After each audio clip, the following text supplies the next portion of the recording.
ఆమె చూడు ఎంత అందంగా ఉందో. నా మొహం పెద్దగా ఉంది, అందరు నవ్వుతారేమో కదా. కొంచెం లావున్నా, సన్నబడ్డాక వెళ్తే బాగుంటుంది కదా. ఈ డ్రెస్ అయితే నాకు సెట్ కాదు, నేను నల్లగా కనిపిస్తానేమో.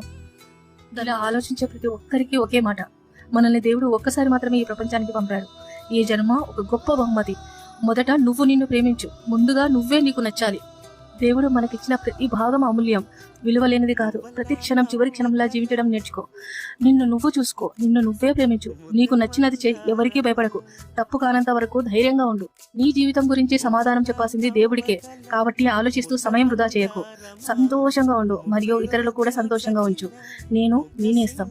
మీకు చెప్పాలనున్నది ఒకటే, ఫస్ట్ మనల్ని మనం ప్రేమించుకోవాలి. ఇతరుల గురించి ఆలోచించుకుంటూ ఫీల్ అవుతూ ఎక్కడున్నామో అక్కడే ఉండిపోతే ఇంకా అంతే, మన లైఫ్ లో మనమే ఉండము. అలాంటప్పుడు ఎవరో చెప్పిన దానికోసం మన జీవితం వృధా చేసుకోవడం ఎందుకు? మనం హ్యాపీగా ఉంటూ పక్కన కూడా హ్యాపీగా పెడితే ఇలా చేసి చూద్దామా, లోకం ఎంత బాగా అనిపిస్తుందో మనకు కూడా. ప్రతి చెడు విషయాన్ని, ప్రతి మిమ్మల్ని కించపరిచే విషయాన్ని దూరం పెట్టేసి ఇలా ఒకసారి చేసి చూద్దామా ఈరోజు.